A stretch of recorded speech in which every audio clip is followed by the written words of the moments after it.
Good morning, everybody. Welcome to IELTS dedicated session number 2.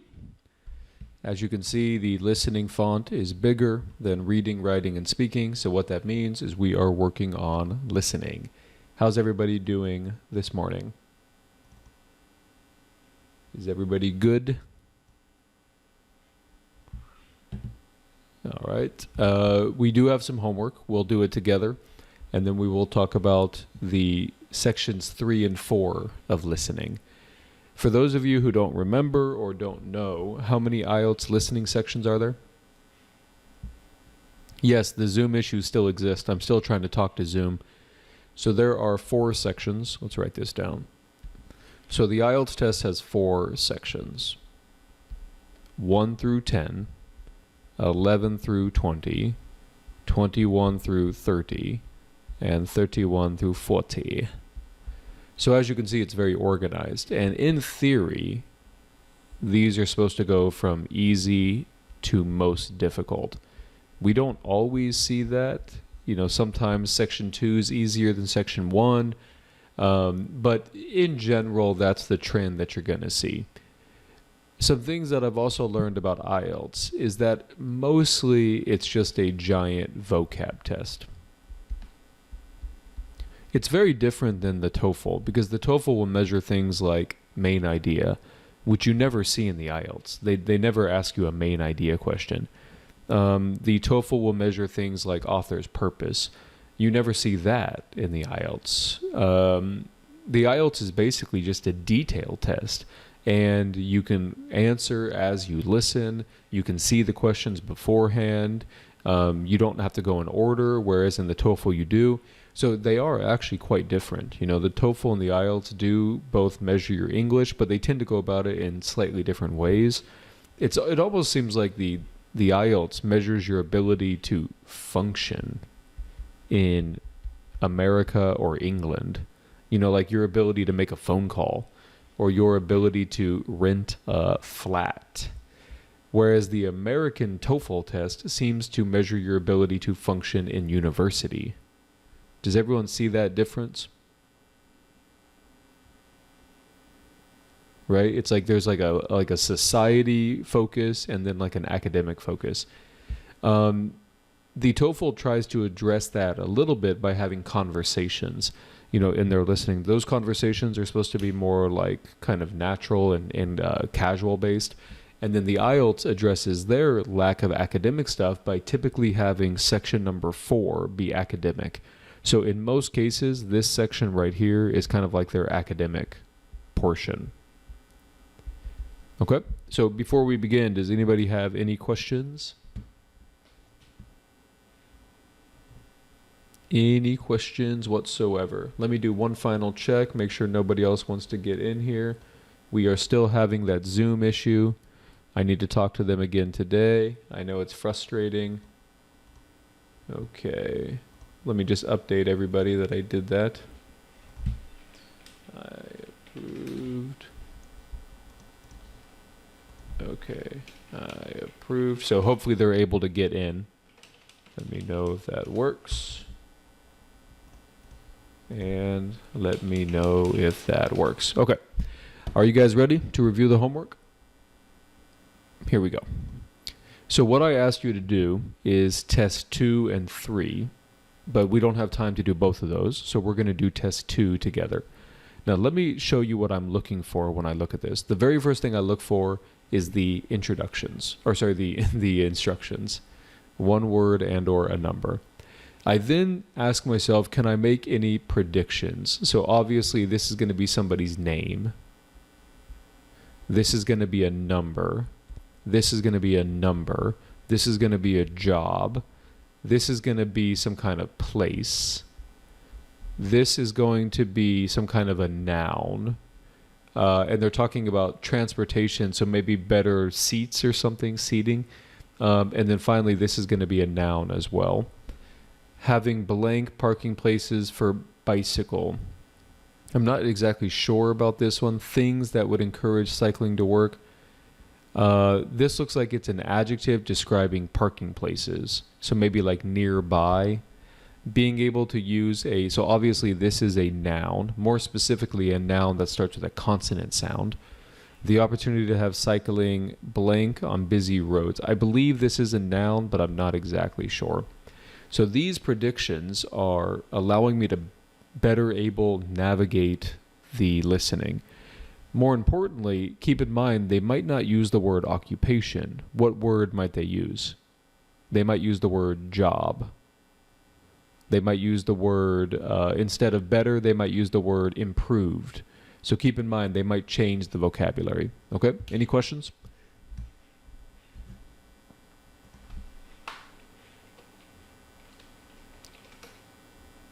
My book 10 passage is different. Really? Do you guys have the same one as me? Okay. Vishu, I'm not sure what's going on. Yeah, maybe check that. All right, we're going to go ahead and listen right now. Here we go. Test 2. You will hear a number of different recordings. The conversation relating to this will be played first. Excuse me? Yes? I wonder if you could spare a few minutes to do a survey on transport. It won't take long. No, that's fine. Oh, lovely. The survey is on behalf of the local council. They'd like to know about what transport you use and any suggestions for improvement. Can I start by asking you how you travelled to town today? Sure, I came on the bus. The woman travelled to town by bus, so bus has been written in the space. Now we shall begin. You should answer the questions as you listen, because you will not hear the recording a second time. Listen carefully and answer questions 1 to 5. Excuse me? Yes? I wonder if you could spare a few minutes to do a survey on transport. It won't take long. No, that's fine. Oh, lovely. The survey is on behalf of the local council. They'd like to know about what transport you use and any suggestions for improvement. Can I start by asking you how you travelled to town today? Sure, I came on the bus. Great. Now, can I get a few details about yourself? OK. What's your name? It's Louisa Yes. Hardy. Can you spell that, please? Yes, it's Hardie. Great. Thanks. And can I have your address? It's 19 Whitestone Road. Oh, right. I know that area. It's Bradfield, isn't it? That's right. Is the postcode GT7? It's actually GT8 2LC. Great. And could I ask what your job is? Are you a student? I've actually just finished my training. I'm a hairdresser. Oh, right. And one more question in this section. What is the reason for you coming into town today? Actually, it's not for shopping today, which would be my normal reason, but to see the dentist. Right. Thanks. Okay, so let's talk about this. So you have to understand what IELTS is testing. Number one, Hardy. They're not testing the word Hardy. What they're really testing is spelling. They're testing your ability to hear letters, right? Okay. Number two, what are they testing here? You might just think it's just a number, but that's not correct. What do you guys think they're testing in number 2? They're testing the difference between 19 and 90, which is something that a lot of international speakers or international English learners struggle with. So again, this kind of stuff is intentional. You know, they do this kind of stuff on purpose. You know, a lot of people who struggle with English have a really hard time distinguishing between 19 and 90. So that's what they're testing there. Number 3, they're obviously testing spelling, but at the same time, they're trying to trick you, because what happened is they made a mistake, right? The guy made a mistake. So initially he said GT7, and then the woman was like, no, actually it's GT8. And then finally, number 4, again, they're trying to trick you. The guy was like, are you a student? And she was like, no, I'm not. I'm actually a hairdresser. And notice they never use the word occupation. They use the word job. Okay? Finally, they tried to trick you again because she said to go shopping, right? Oh, I usually go shopping. I usually go shopping. But the reality was she was going to the dentist. All right. Any questions about this?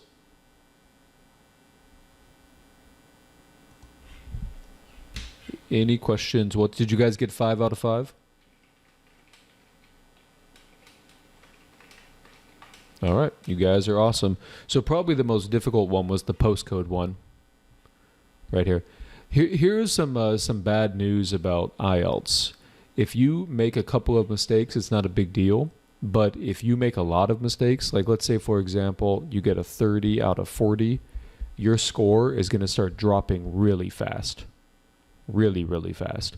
So what that means is your expectation should be near perfect. Should be near perfect. Okay? All right, let's keep listening, everybody. Here we go. Before you hear the rest of the interview, you have some time to look at questions 6 to 10.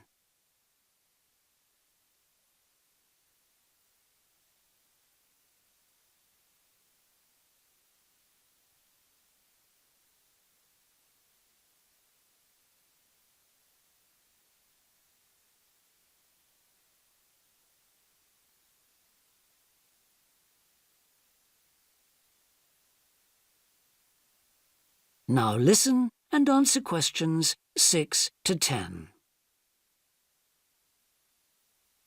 Now, in this last section, I'd like you to give us some ideas about the facilities and arrangements in the city for getting to and from work. Any suggestions you have for improvements? Well, something I've thought about for some time is that when I do walk and I'm doing a later shift, I think the lighting should be better. Yes, good point. And of course, I think it's a real shame they've been cutting down on the number of footpaths. They should have more of those. Then people would walk more. Yes, right. And I don't think there are enough trains. That's why I don't use them. You have to wait so long. Thanks. And finally, I'd like to ask your opinion on cycling. As you may know, there's a drive in the city to get more people to cycle to work. Right. But we realise that there are things which the council, but also employers might do to help encourage workers to cycle to work. Yeah.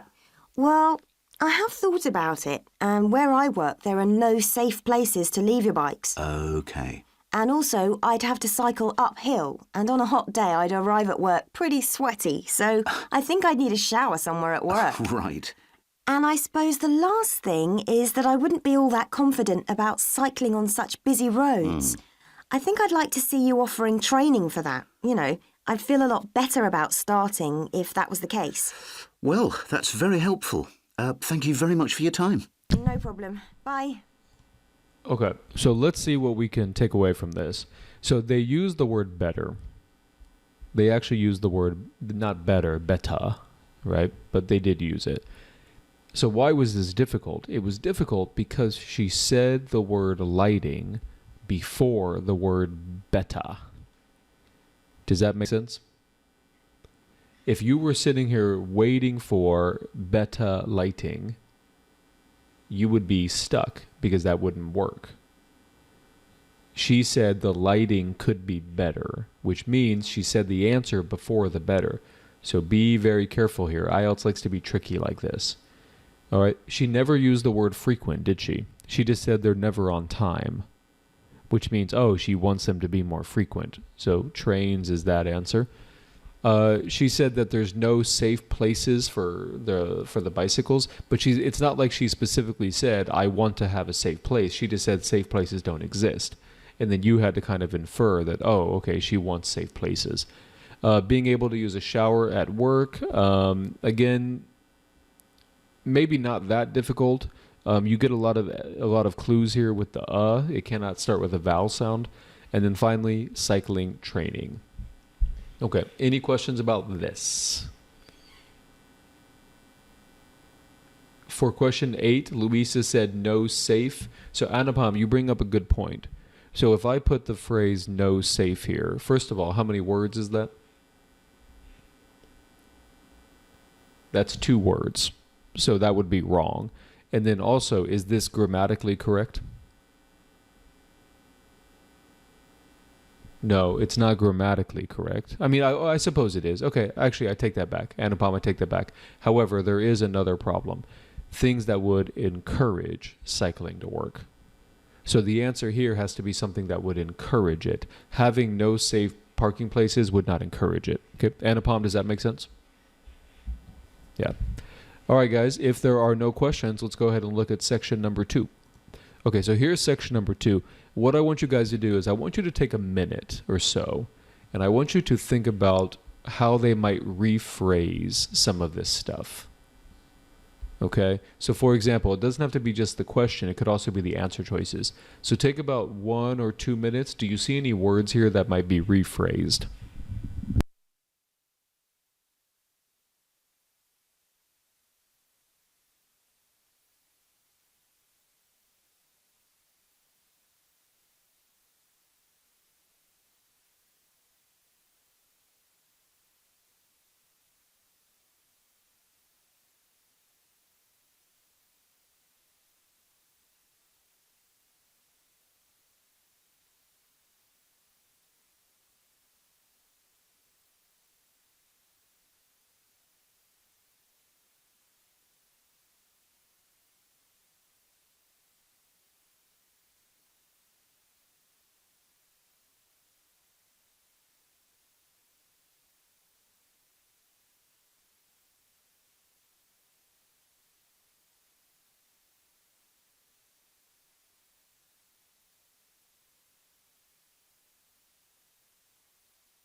So one thing is they might rephrase idea to concept or innovation or novel or something. They might change developments to projects. They might change came from to originated from or sourced from, something like that. Okay. Local people could be like local residents. What is unusual? What is unique? Something like that. It's method, its way, its type, its mechanism. Local newspapers have raised worries. Doesn't that mean they are concerned about? They're worried about something, anxious about something. The cost, of course, means like the high price. The size, means how big or small it is. What decision has not yet been made? What do they still need to do? What do they still need to complete? Stuff like that. Okay. So keep in mind, they're going to change some of this vocab. So don't be listening for specific words, be listening for ideas. Are you guys ready? All right, here we go. Section 2. You will hear a representative of a city council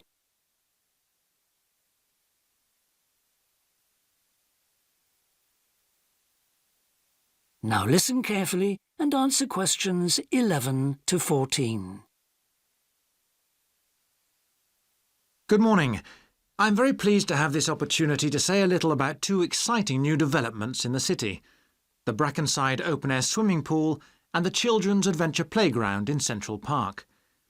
As many of you may know, the idea for these initiatives came from you, the public, in the extensive consultation exercise which the City Council conducted last year. And they have been realised using money from the SWRDC, the South West Regional Development Commission. First of all, Brackenside Pool. As many of the older members of the audience will remember, there used to be a wonderful open-air pool on the seafront 30 years ago, but it had to close when it was judged to be unsafe. For the design of this new heated pool, we were very happy to secure the talents of internationally renowned architect Ellen Wendon, who has managed to combine a charming 1930s design, which fits in so well with many of the other buildings in the area, with up-to-the-minute features such as a recycling system, the only one of its kind in the world, which enables seawater to be used in the pool. Now, there's been quite a bit of discussion in the local press about whether there would be enough room for the number of visitors we're hoping to attract, but the design is deceptive, and there have been rigorous checks about capacity. Also, just in case you were wondering, we're on schedule for a June the 15th opening date, and well within budget. a testimony to the excellent work of local contractors Hickman's. We hope that as many people as possible will be there on June the 15th. We have engaged award-winning actress Coral White to declare the pool open, and there'll be drinks and snacks available at the poolside. There'll also be a competition for the public to decide on the sculpture we plan to have at the entrance. You will decide which famous historical figure from the city we should have. All right. Before you hear the rest of the talk, you have some time to look at questions 15. What'd you guys think? What'd you guys think? So let's talk about it. So for number 11, did they rephrase the question or the answer? They rephrased the answer. Yeah, they rephrased the answer, not the question. The question was the same, but they did rephrase the answer. They never said local people. What'd they say? They said the public. And did they also mention City Council and SWRDC? Yes, they did, but for some different things, right? SWRDC was about the money. City Council is about who's carrying out the project. Number 12, they were talking for a long time about the architectural style and the heating system. And so I think you guys were probably getting a little anxious, waiting for the answer, right? Waiting for the answer, waiting for the answer. And then finally it came in the sense of there was the only kind, or only one of its kind. The only one of its kind, which of course is a synonym for unusual, right? So the correct answer is method of water treatment. Number 13, they immediately went into this answer. See, that's another thing. You know, you guys were waiting a long time for this one, right? And then you finally got the answer, and then they immediately go into number 13. So it's like wasting no time at all. And what they were saying is the capacity, right? They're worried about how much room it has, how many people can fit in, so the size of the facilities.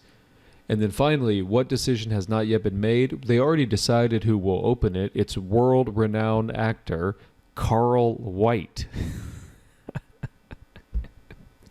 We all know Carl White, right? He's one of my favorites. So we already know who will do that. And I believe they already established the opening times as well. So that brings me up to a good point. You can also use POE here, can't you? Do you remember when they were talking about the cost of the project? They said that it's well within budget. Do you guys remember that? It's well within budget. It's not over budget. So what that allows you to do is allows you to eliminate answer choice B. They also said it's opening on the right day. Okay? Make sense, everybody? All right. Any questions about this one?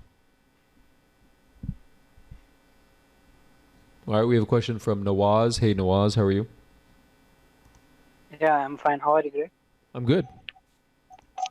Yeah, actually, I have a question in the first part. Sure. Like, should we write the answers in the capital letters or the small letters? To my knowledge, it doesn't matter. Okay. Yeah, I'm like 90% confident. But that still means 10% I could be wrong.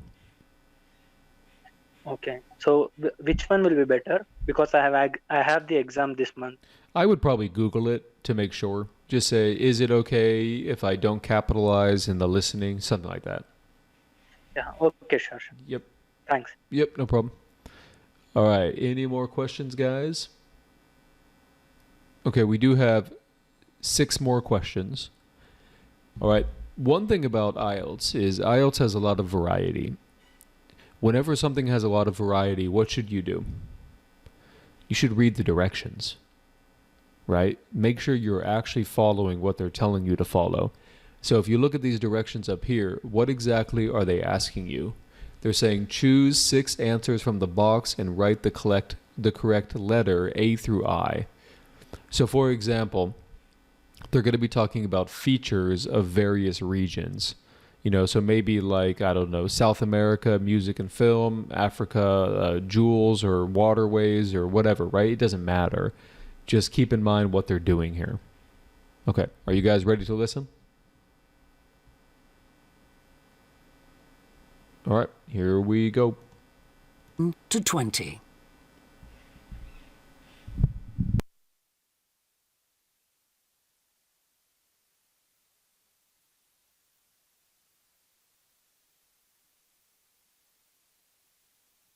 I forgot to mention, do you think that they're going to be using like the word jewel? Maybe not. Maybe they'll be using the word like gems. Do you guys know this guy? His name is Nival Modi or something like that. I just watched him on Bad Boy Billionaires last night on Narav. Yeah, that's right. So I figured out kind of the billionaire corrupt modus operandi. So here's what you do. You steal a lot of money from the government via bad loans, and then whenever shit starts to hit the fan, you immediately run to London and then never come home. It's so messed up. Oh, it's so messed up. It's so bad. All right. Yeah, you know, what is it about billionaires and just taking bad loans? It's kind of funny because this is what also brought down the Kingfisher guy. I forget his name. What was his name? Yeah, Vijay Mallya. They got taken down by the exact same thing, bad loans. It's like they both had like loans that they couldn't pay back, and then they both had this urge to just like run away. All right. Yeah, you guys ready? Here we go.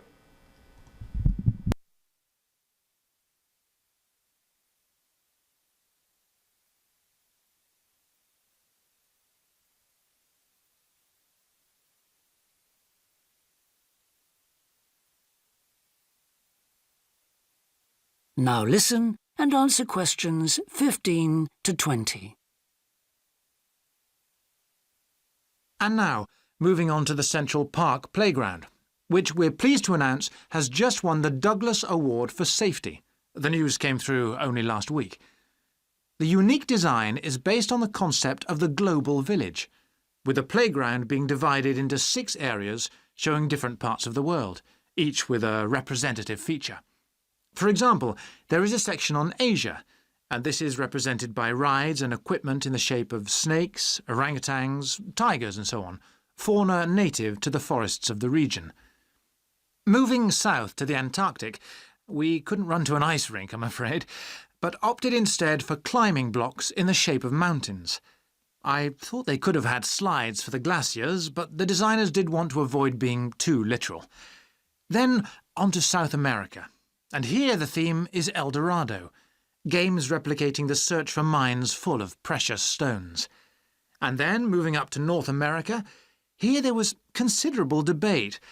I know the contribution of cinema and jazz was considered, but the designers finally opted for rockets and the International Space Station. Eastwards to Europe then, and perhaps the most traditional choice of all the areas, medieval castles and other fortifications. Then last but not least, moving south to Africa, and a whole set of wonderful mosaics and trails to represent the great rivers of this fascinating and varied continent. Now, the opening date for our global playground is the 10th. So you'll notice a lot of these words they didn't say. So for example, they never used the word travel. What they said is rockets. Right? They never used the word jewels. What they said is precious stones. What else? They never used the word waterway. What they said is rivers. They never used the word forts. What they said is fortifications. I mean, I know it's the same thing, but it's not exactly the same thing.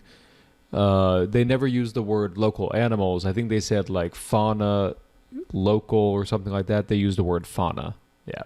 So as you can see, I told you, do you guys agree with me? It's just a big vocab test. That's kind of what it is, just like this giant vocabulary test. So it's very, very different than TOEFL. TOEFL is more of a like an organization test, the ability to structure information in your brain. This one is much more the ability to just kind of comprehend specific details about what you're hearing. Okay, any questions about this, guys, before we move on to new content? All right, I'll wait about 1 minute, see if anybody has any questions. You'll notice that IELTS was trying to trick you in a couple ways too, right? So whenever they were talking about North America, they first mentioned music and film. But if you actually listen to the language, he said, we considered. Does that mean they chose or they didn't choose? That means they did not choose. Same thing for Antarctica. Didn't they mention ice and snow? Didn't they mention that? They kind of talked about, yeah, we thought we could go with the obvious ice and snow, but blah, blah, blah. So, IELTS can be a little bit tricky as well. So, keep that in mind. Yeah. All right, guys, let's move on to section number 3. So this is section number 3. And remember, the theory behind the IELTS is that it gets progressively more difficult. So my recommendation would be on section 1 to get a perfect score, section 2 like an 8, section 3 like a 7, and then section 4 get like a 6. If you add all of this up, what does it add up to?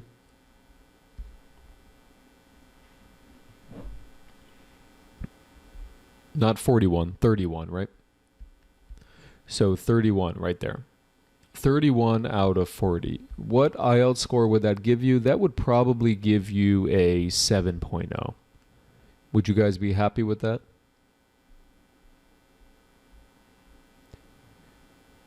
So if you can get a 7.0, you can still make 9 mistakes.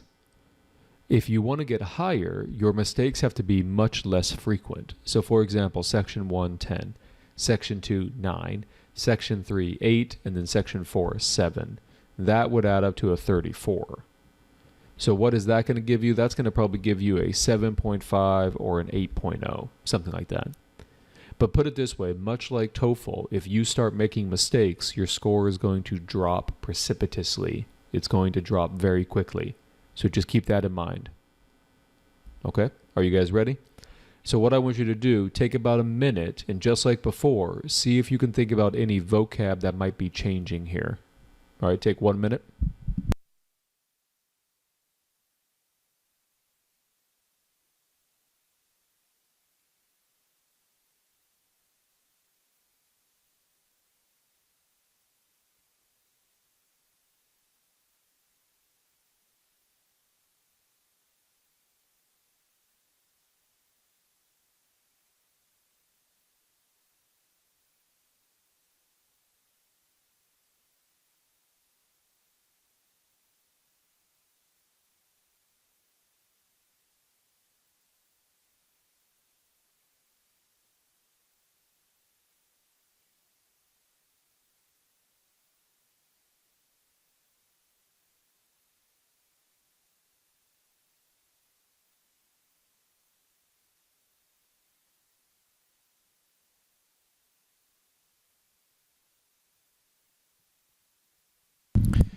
Now, keep in mind, they're going to give you like 30 seconds to look at this. Do you really have time to go word by word and think of different vocabulary words? Not really. So what am I trying to get you to think about here? I'm trying to get you to think about that they're not going to say this word. So for example, they might not say the word more economical. They might say, oh, it's cheaper. They might not use the word more appealing. They might say, oh, it's more interesting, or something like that. They might not use the word more common. They might say it's more popular. The reason why this is so important is because, remember, they will try to trick you. In fact, if they say the word economical, is this probably the right answer or probably the wrong answer? It's probably the wrong answer. Now, that's not always true, so don't find an exception and say, Greg, you told me if they said the word, it's always wrong. I'm not saying always. I'm just saying be suspicious about that. Be suspicious about that. Okay? And then finally, the last thing I'll say before we listen, remember, they can also change the question. So, for example, it says at the end. What is another way to say at the end? The last step. How about that? The last step. Something like that. Finally, something like that. Okay, so just keep that in mind. Are you guys ready? Here we go. Section 3. You will hear a student called John talking to a professor about a design competition he is entering. First, you have some time to look at questions 21 to 25.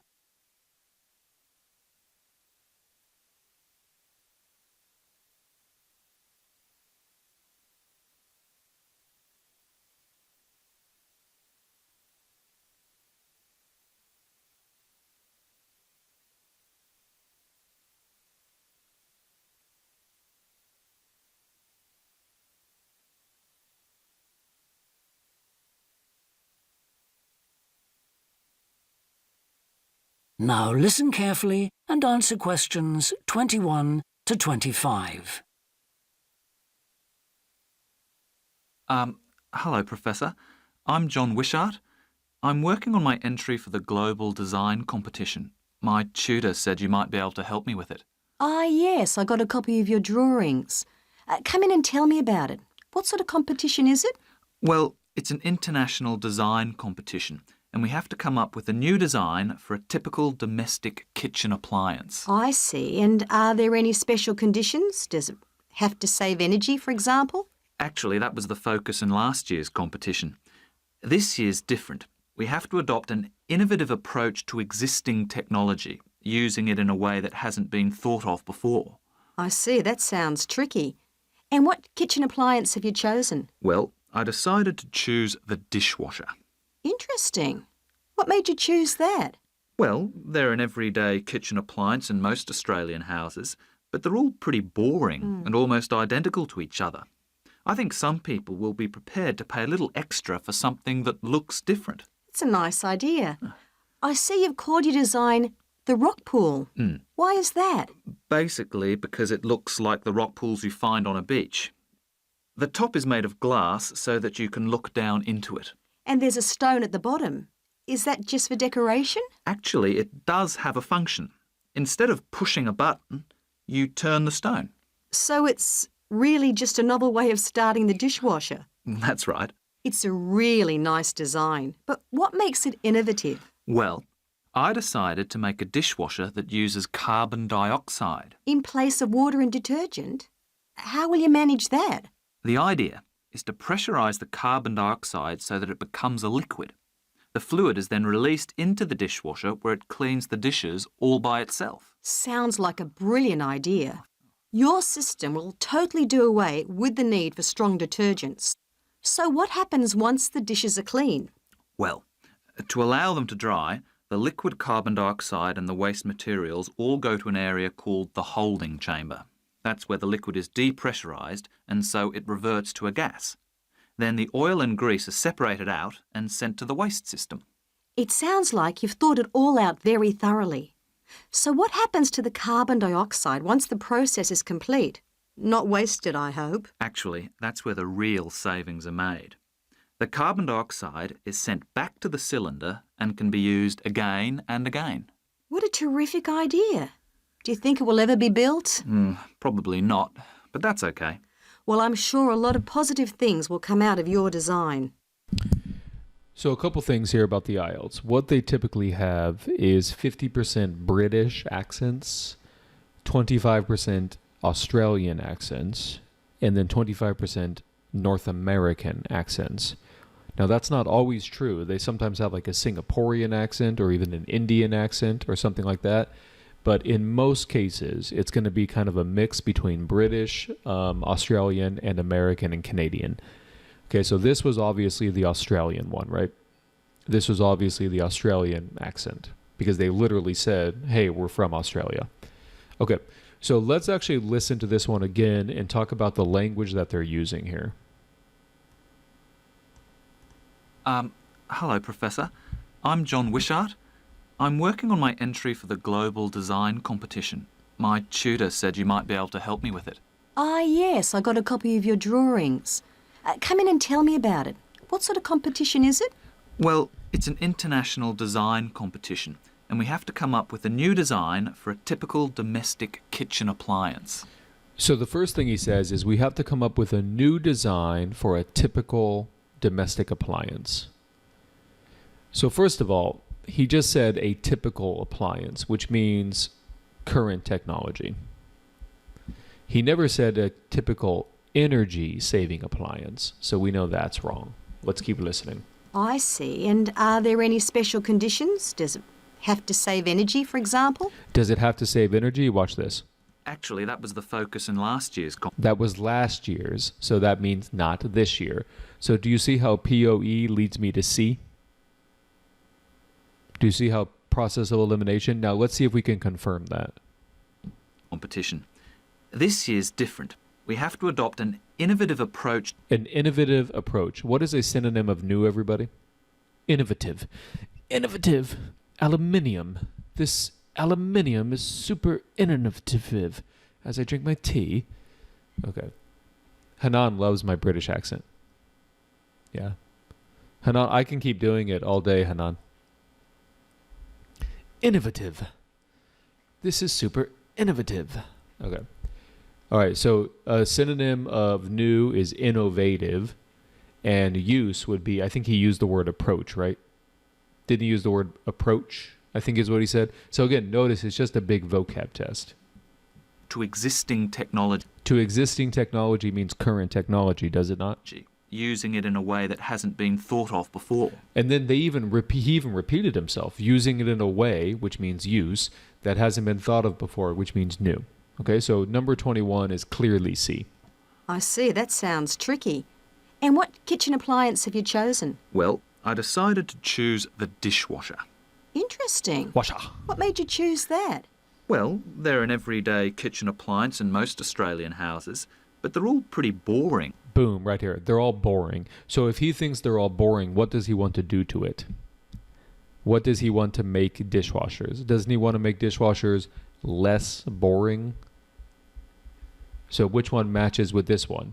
More appealing. And almost identical to each other. I think some people will be prepared to pay a little extra for something that looks different. That looks different.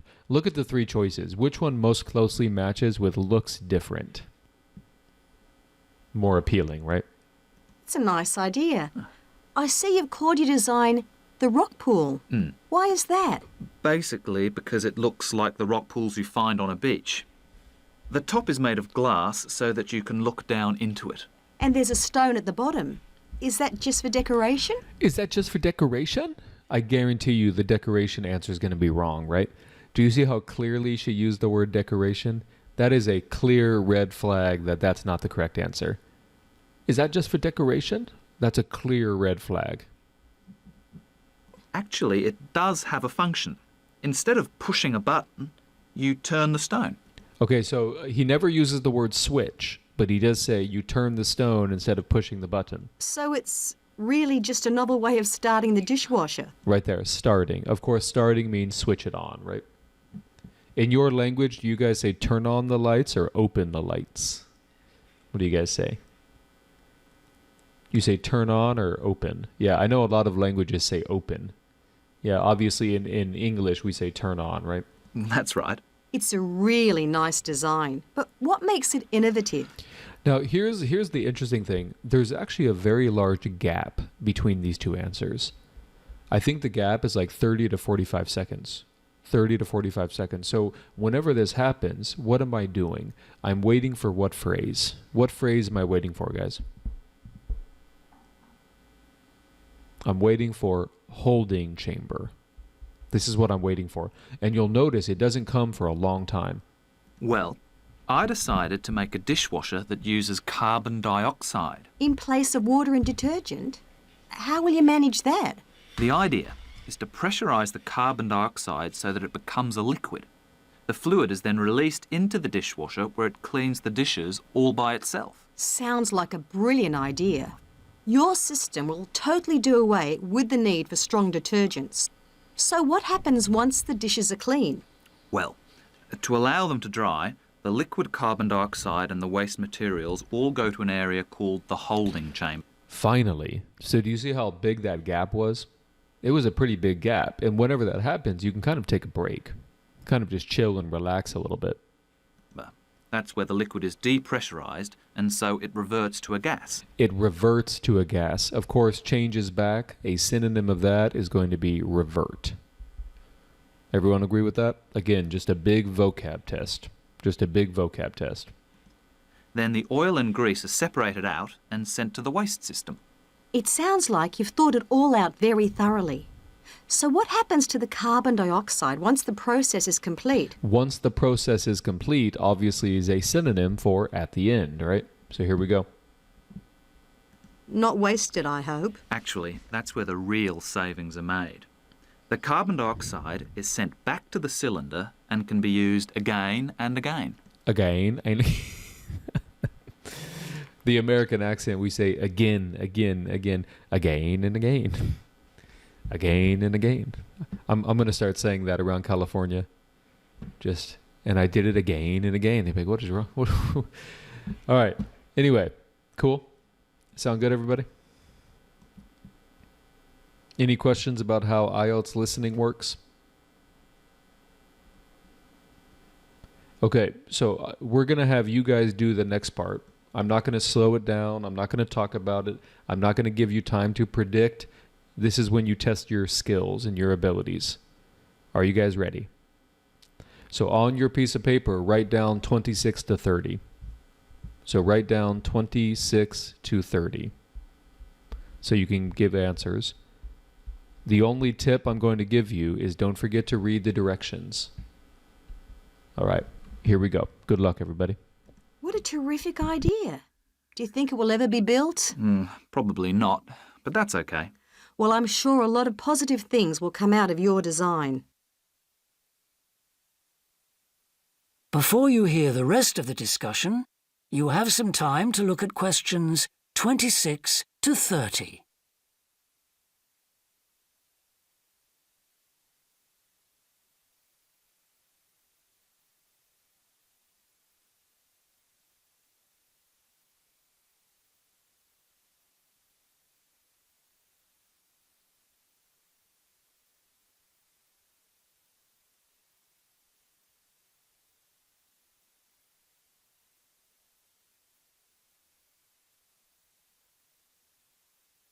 Now listen and answer questions 26 to 30. Now, you seem to have thought about everything, so what exactly did you need me to help you with? Well, my design has made it to the final stage of the competition, and in a few months' time I have to give a presentation, and that's the part I was hoping you could help me with. Right, well, that should be easy enough. What have you managed to do so far? Well, I've got detailed drawings to show how it will work, and I've also written a 500-word paper on it. I see. Well, if you want to stand a good chance of winning, you really need a model of the machine. Yes, I thought I might, but I'm having a few problems. What's the main difficulty so far? Let me guess. Is it the materials? Yes. I want it to look professional, but everything that's top quality is also very expensive. Look, projects like this are very important to us. They really help lift our profile. So why don't you talk to the university about a grant? Oh. I can help you fill out the application forms if you like. Oh, that would be great. You'd better show me this paper you've written as well. For a global competition such as this, you need to make sure the technical details you've given are accurate and thorough. Oh, that would be a great help. Is there anything else I can do? Well, I'm really nervous. All right. How was it? How was it? How was it? Okay. So notice John never says like need help or preparing, but he's like I was hoping you could, maybe he did use the word help, but maybe he never used the word preparing. Correct answer is presentation. Remember, spelling counts. If you spell it wrong, you get the no points, right? The professor, again, they never use the word advise. They never use the word advise. But the correct answer is model. John's main problem is getting good quality materials. The professor suggests John apply for a grant. And then finally, the professor will check the technical. She never said information. What she said is details. Cool. Any questions? We have a question from Ibrahim. Hey, Ibrahim, how are you?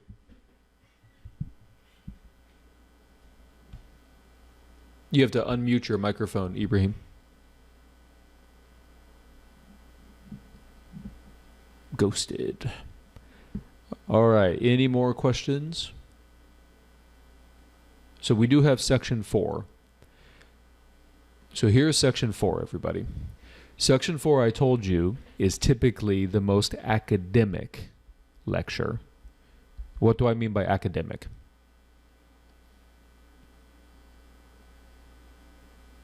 It's almost like something you would hear like in a biology class or something you would hear in an animal zoology class or something like that. You can see that the spirit bear is the title here.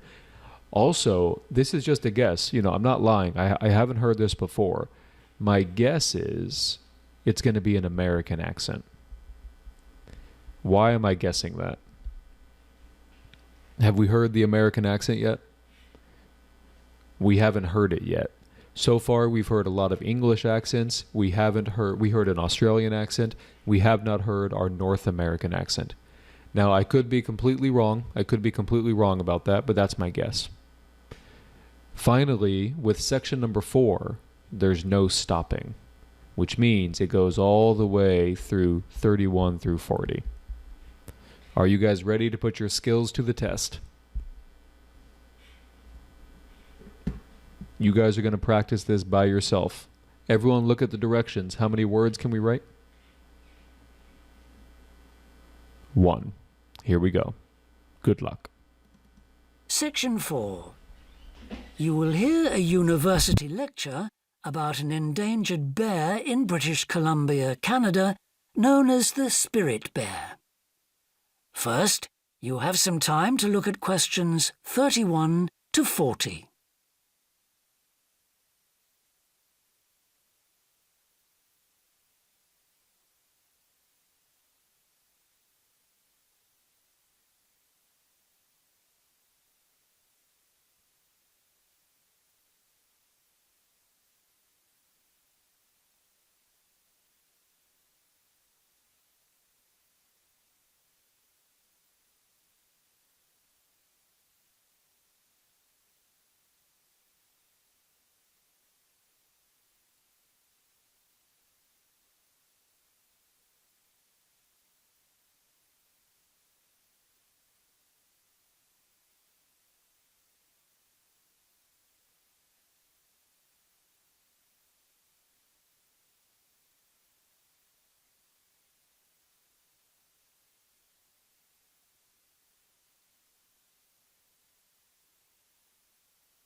Now listen carefully and answer questions 31 to 40.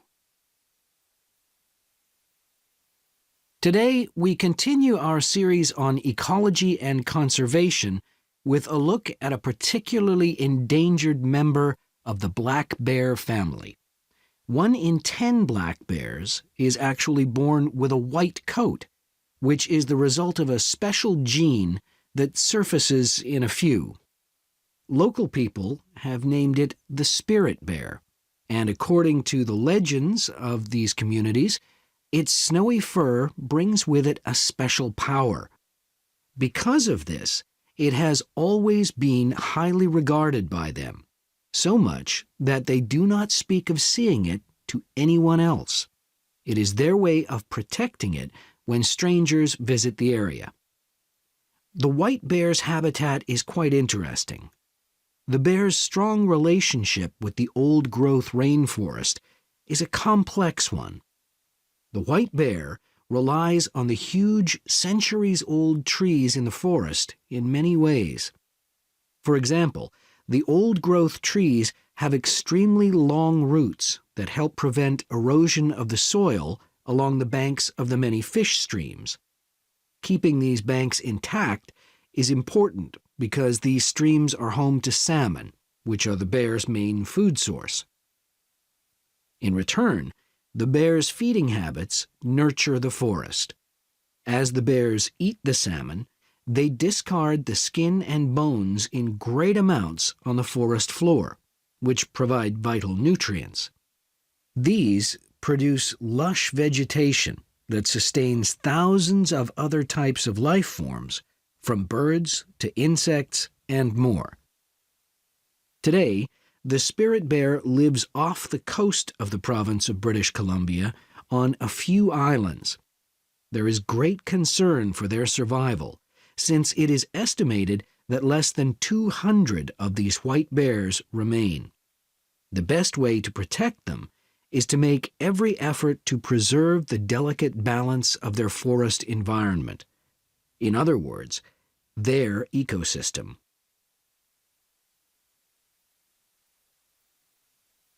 The greatest threat to the bear's existence is the loss of its habitat. Over many years, logging companies have stripped the land by cutting down a large number of trees. In addition, they have built roads which have fractured the areas where the bear usually feeds, and many hibernation sites have also been lost. The logging of the trees along the streams has damaged the places where the bears fish. To make matters worse, the number of salmon in those streams is declining because there is no legal limit on fishing at the moment. All these influences have a negative impact on the spirit bear's very existence, which is made all the more fragile by the fact that reproduction among these bears has always been disappointingly low. And so, what's the situation going forward? Community organizations, environmental groups, and the British Columbia government are now working together on the problem. The government is now requiring logging companies to adopt a better logging method, which is a positive step. However, these measures alone may not be sufficient to ensure a healthy population of the spirit bear in the future. Other steps also need to be taken. While it is important to maintain the spirit bear's habitat, there also needs to be more emphasis on its expansion. The move is justified as it will also create space for other bears that are losing their homes. So my prediction of a North American accent, was it correct? Yes, it was. So these IELTS are very, very predictable. Every test is predictable when you kind of get down into it. All right, so here we go. Its color comes from an uncommon gene. Did they use the word uncommon? No, they did not. They protect the local people believe that it has unusual power. Did they use the word unusual? No, they did not. They used the word special, right? They protect the bear from strangers. If I put the word stranger, would I get the right answer? Yes or no? No, you would get the wrong answer. So strangers. Tree roots stop erosion. Did they use the word stop? No, they used the word prevent. Prevent. The bear is feeding a note. It is currently found on a small number of islands. Did they use the word small number or did they use the word few? I think they used the word few, F-E-W. Habitat is being lost to deforestation. And did they use the word construction? No, they used the word built or build or something, right? Roads. Unrestricted, they didn't say that. They said no legal limit. No legal limit. So the correct answer is fishing.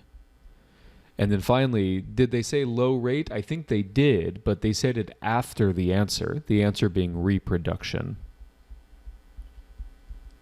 If you wrote getting it on, you get bonus points. Interested parties are working together. Logging companies must improve. Did they use the word improve? No, they didn't. They used the word better, beta. So the correct answer is method. And then finally, maintenance and expansion. Keep in mind, the spelling of every one of these words has to be correct. So, how'd you guys do? Give me a score out of 10. I heard the word method. We can listen to it again, Rahika. Maybe both are accepted, but I heard the word method. Yeah. So that is probably our discussion on IELTS listening. As you can see, IELTS listening is not as complex as TOEFL listening.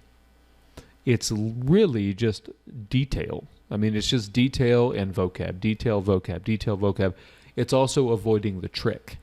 That's all it is. So I think that you can improve your IELTS listening just through practice. Do we have a lot of practice material or we don't?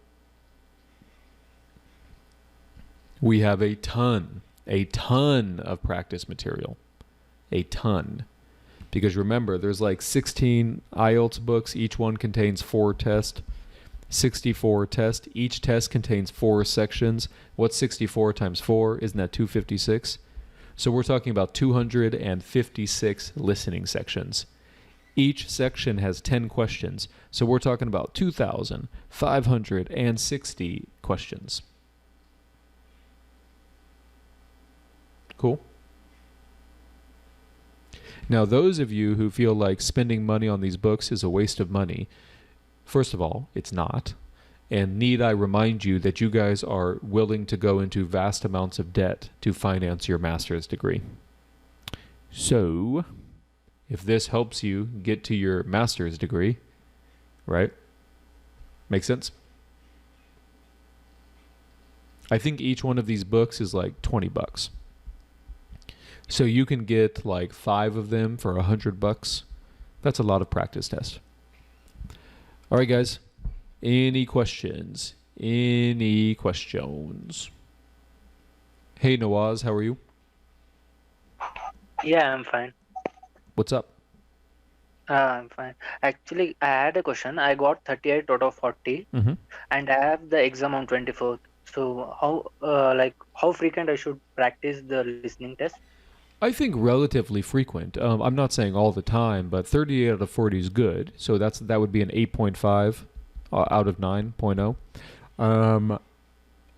I have had students in the past get 38 out of 40 on practice material, and then on the real test, because of the high pressure and the high stakes, they get a little bit lower. So make sure you get enough practice in that you can overcome that high pressure and high stakes. Yeah, because while I was practicing yesterday, I found a map problem. So where I missed the 3 of the options. Yeah, so like, you know yourself better than I know you. 38 out of 40 is good, but we don't want that to be an anomaly. We want that to be a consistent result, right? We don't want you to So get if I 38 out of 40 on one test and then 32 on the other test. Okay, so if I take 3 times a test in a week, so that will be fine. Yeah, I think so, but just make sure you're analyzing your mistakes and make sure you're doing reflection. Okay, fine. Yep. Thanks. All right, so beginning next week, everybody, we're going to talk about reading. Do you think the reading is similar to this or different than this?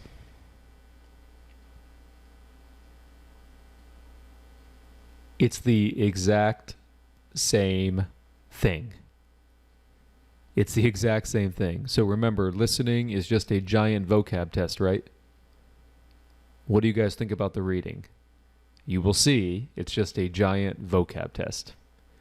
So we'll talk about that next week. I hope you guys look forward to it. Bye-bye.